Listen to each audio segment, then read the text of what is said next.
What's up, guys? It's your girl Corinne, and we are back and we are reading Prayer, the Art of Believing by Neville Goddard, and this is chapter number 5. Chapter 5, Law of Thought Transmission. Let's go. He sent his word and healed them and delivered them from their destructions. He transmitted the consciousness of health and awoke its vibratory correlate in the one towards whom it was directed. He mentally represented the subject to himself in a state of health and imagined he heard the subject confirm it. For no word of God shall be void of power. Therefore, hold fast the pattern of healthful words which thou hast heard. To pray successfully, you must have clearly defined objectives. You must know what you want before you can ask for it. You must know what you want before you can feel that you have it. And prayer is the feeling of the fulfilled desire. It does not matter what it is you seek in prayer or where it is or whom it concerns. You have nothing to do but convince yourself of the truth of that which you desire, of the truth of that which you desire to see it manifested. When you emerge from prayer, you no longer seek it, for you have it. If you have prayed correctly, subconsciously assume the reality of the state sought, and by the law of reversibility, your subconscious mind must objectify that which it affirms. You must have a conductor to transmit a force. You may employ a wire, a jet of water, or a current of air, a ray of light, or any intermediary whatsoever. The principle of photophone, or the transmission of the voice by light, will help you to understand thought transmutation or the sending of the word to heal another. There is a strong analogy between a spoken voice and a mental voice. To think is to speak low. To think is to speak low. To speak is to think out loud. The principle of the photophone is this. A ray of light is reflected by a mirror and projected to a receiver at a distant point. Back of the mirror is a mouthpiece. Pardon me. By speaking into the mouthpiece, you cause the mirror to vibrate. A vibrating mirror modifies the light reflected on it. The modified light has your speech to carry, not as speech, but as represented in its mechanical correlate. It reaches the distant station and it pings on a disc within the receiver. It causes the disc to vibrate according to the modification it undergoes and reproduces your voice. I am the light of the world. I am the knowledge that I exist. Is a light by means of which what passes in the mind is rendered visible. Memory, or my ability to mentally see what is objectively present, proves that my mind is a mirror, so sensitive a mirror that it can reflect a thought. The perception of an image in memory in no way differs as a visual act from the perception of my image in the mirror. The same principle of seeing is involved in both. Your consciousness is the light reflected on the mirror of your mind and projected in space to the one whom you think. By mentally speaking to the subjective image in your mind, you cause the mirror of your mind to vibrate. Your vibrating mind modifies the light of consciousness reflected on it. The modified light of consciousness reaches the one towards whom it is directed and impinges on the mirror of his mind. It causes his mind to vibrate according to the modification it undergoes. Thus, it reproduces in him what was mentally affirmed by you. There's a lot of good information in those 2 pages there. I think the last paragraph where he says, Your consciousness is the light reflected on the mirror of your mind and projected in space to the one whom you think. By mentally speaking to the subjective image in your mind, you cause the mirror of your mind to vibrate. Your vibrating mind modifies the light of consciousness reflected on it. The modified light of consciousness reaches the one toward whom it directs and impinges on the mirror of his mind. It causes his mind to vibrate according to the modification it undergoes. Thus, it reproduces in him what was mentally affirmed by you. Your beliefs, your fixed attitudes of mind constantly modify your consciousness as it is reflected on the mirror of your mind. Your consciousness, modified by your beliefs, objectify itself in the conditions of your world. That's deep. That's really deep. To change your world, you must first change your conception of it. To change a man, you must first change your conception of him. You must first believe him to be the man you want him to be and mentally talk to him as though he were. All men are sufficiently sensitive to reproduce your beliefs of them. Therefore, if your world is not reproduced visibly in him towards whom it is sent, the cause is to be found in you, not the subject. As soon as you believe in the truth of the state affirmed, results will follow. Everyone can be transformed. Every thought can be transmitted. Every thought can be visibly embodied. Subjective words, subconscious assumptions awaken what they affirm. Subjective words, subconscious assumptions awaken what they affirm. They are living and active and shall not return unto me void, but shall accomplish that which I please and shall prosper in the thing hereto I sent them. They are endowed with the intelligence pertaining to their mission and will persist until the object of their existence is realized. They persist until they awaken the vibratory correlates of themselves within the one towards whom they are directed. But the moment the object of their creation is accomplished, they cease to be. The word spoken subjectively in quiet confidence will always awaken a corresponding state in the one whom it was spoken. But the moment the task is accomplished, it ceases to be, permitting the one in whom the state is realized to remain in the consciousness of the state affirmed or to return to its former state. Whatever state has your attention holds your life. Therefore, to become attentive to the former state is to return to that condition. Remember not the former things, nor consider things of old. Nothing can be added to a man, for the whole of creation is already perfected in him.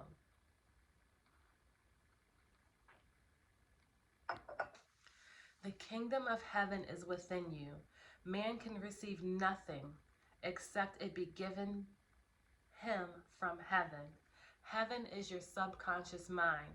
Not even a sunburn is given from without. The rays without only awaken correspondent rays within. Were the burning rays not contained within man, all the concentrated rays in the universe could not burn him. We were the tones of health not contained within the consciousness of the one whom they are affirmed, they could not be vibrated by the word which is sent. You really do not give to another. You resurrect that which is asleep within him. The damsel is not dead, but sleepeth. Death is merely a sleeping and forgetting.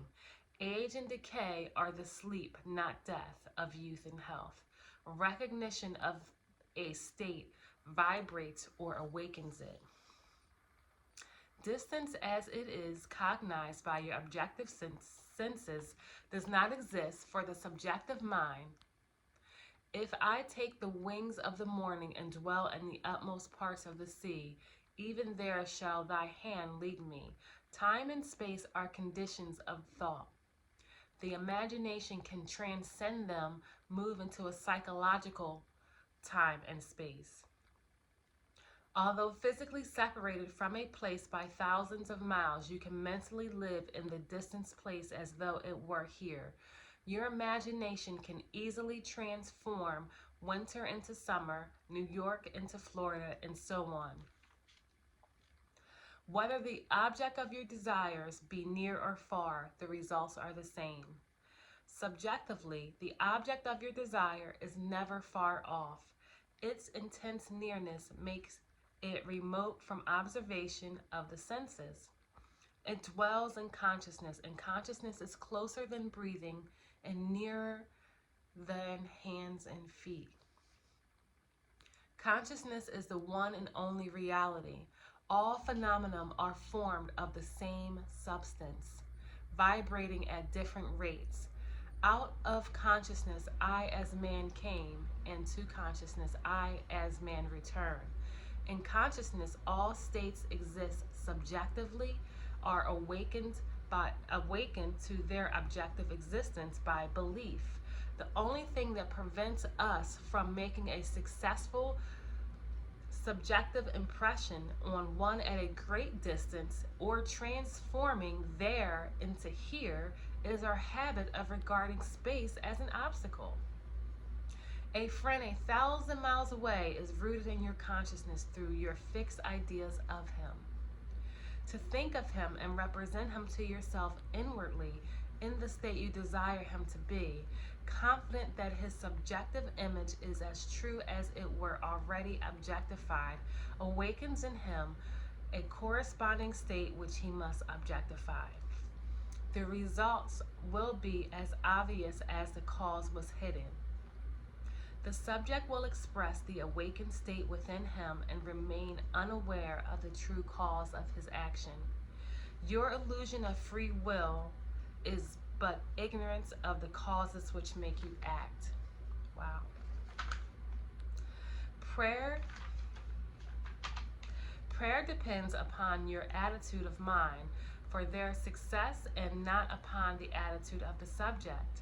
The subject has no power to resist your control subjective ideas of him, unless the state affirmed by you to be true of him is a state he is incapable of wishing to be true of another. In that case, it returns to you, the sender, and will realize itself in you. Provided the idea is acceptable, success depends entirely on the operator, not upon the subject who, like compass needles on their pivots, are quite indifferent as to what direction you choose to give them. If your fixed idea is not subjectively accepted by the one toward whom it is directed, it rebounds to you from whom it came. Who is he that will harm you? If ye be followers of that which is good.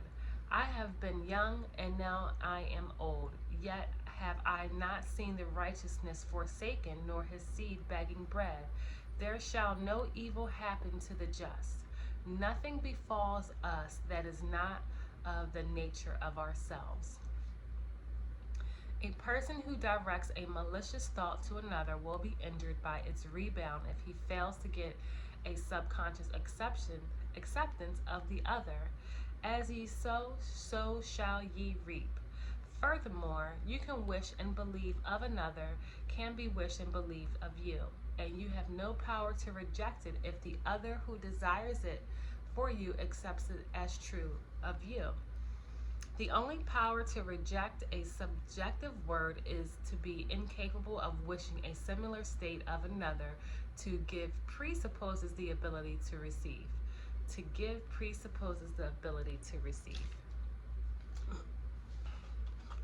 The possibility to impress an idea upon another mind presupposes the ability of that mind to receive that impressions.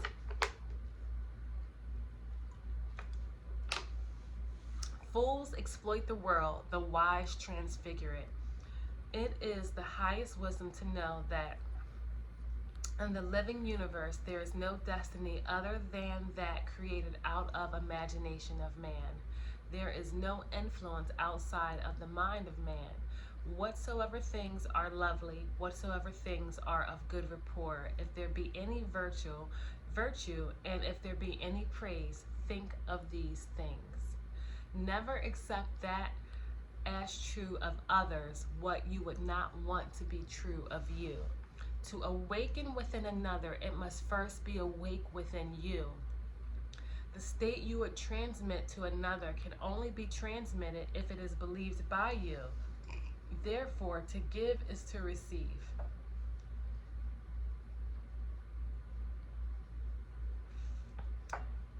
You cannot give what you do not have, and you have only that which you believe. So to believe a state as true of another not only awakens that state within the other, but makes it alive within you. You are what you believe. Give and ye shall receive, full measure, pressing down and running over.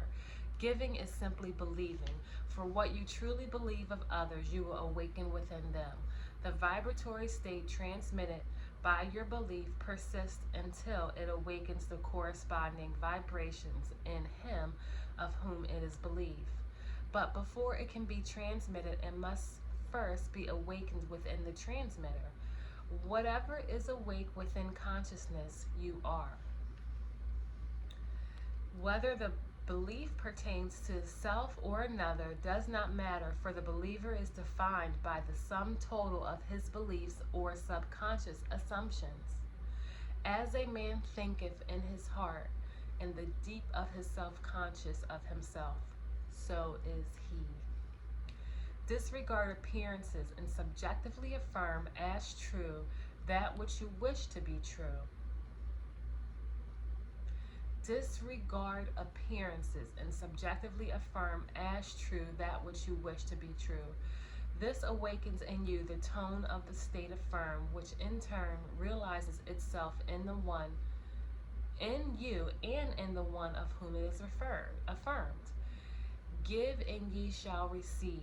Belief invariably awakens what they affirm. The world is a mirror wherein everyone sees himself reflected. The objective world reflects the belief of the subconscious mind. Some people are self-impressed best by visual images, others by mental sounds, and still others by mental actions. The form of mental activity which allows the whole power of your attention to be focused in one chosen direction is the one to cultivate until you can bring all into play on your objective at the same time. Should you have difficulty in understanding the terms visual images, mental sounds, or mental actions, here is an illustration that shall make their meaning clear. All right. A, imagine he sees a piece of music knowing nothing at all about musical notations. The impression in his mind is purely a visual image. B, imagines he sees the same piece, but he can read music and can imagine how it would sound when played on a piano. That imagination is mental sound. C also reads music and is a pianist, and as he reads, he imagines himself playing the piece. The imaginary action is a mental action.